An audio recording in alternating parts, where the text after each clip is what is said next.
नमस्कार शेतकरी मित्रांनो.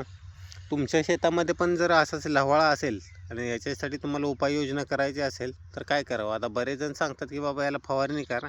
मिरा एकत्र असेल, 2,4-D असेल किंवा अन्य कुठली राऊंडअपसारखी ज्या हार्ड जे औषधं आहेत, यांचा स्प्रे घेतल्यानंतर हे जळतंय किंवा मरतंय असं म्हणत असतील. परंतु ह्याच्यामुळं काय होते, ह्याचं जे वरचं जे आहे फक्त हे फक्त मरते. परंतु याच्या ज्या खालच्या गाठी आहेत, तर त्या तशाच राहिल्यामुळं पुन्हा काय होते, पाण्याच्या संपर्कात आल्या परत आहे अशाच फुटते. जोपर्यंत त्या गाठी वाळत नाही तोपर्यंत त्याच्यातून नवीन ते जे काय आहे गवत आहे किंवा ती लव्हाळ आहे तर ती वापत असते. आता इथं पाहायला गेलं तर ह्याला कमीत कमी खाली 5 ते 6 गाठी असते त्या. आता इथं उपसल्यानंतर परत इथं तुटून आली याची गाठ. तर त्याच्यामुळं काय करायचं आता याच्यासाठी एकच उपाय आहे. फवारणी करून तर फक्त वरचं जळते, परत आहे असं 15-20 दिवसांनी आहे असं होतं. खुरपणी केल्यानंतर पण तसंच आहे. तुम्हाला खुरपल्यानंतर तर 2 ते 3 दिवसात परत आहे अशी याची कोंब दिसायला चालू होते ती.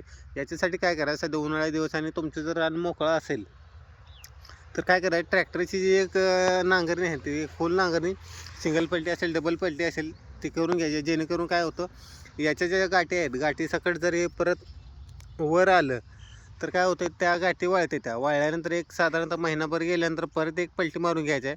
काय होतं, ज्या काय तुटलेल्या असतील किंवा राहिल्या साहिलेल्या ज्या गाठी आहेत तर त्या जोपर्यंत जमिनीतून बाहेर येत नाहीत आणि वाळत नाही तोपर्यंत याचा नायनाट होत नाही. तुम्ही कितीही स्प्रे फवारण्या जरी मारल्या तरी याचा काही उपयोग होणार नाही. पाण्याच्या संपर्कात आल्यावर हे परत फुटते. आणि असं आहे की याचं एकापासून 6-7 गाठी होते आणि 6-7 पासून असं लगेच आहे वर्षभरामध्ये पूर्ण शेतामध्ये पसरलं जाते आणि मशागत केल्यानंतर ते जास्त अधिकच पसरते. त्याच्यामुळं काय करायचं, आता सध्या उन्हाळ्याचा वेळ आहे अवेलेबल, त्याच्यामध्ये जर ह्याचं बरोबर नियोजन केलं, नाही म्हणलं तर 70% याच्यावर नियंत्रण येऊ शकते. कारण 100% कुठंही पॉसिबिलिटी नाही किंवा त्याची प्रोबॅबिलिटी नाही.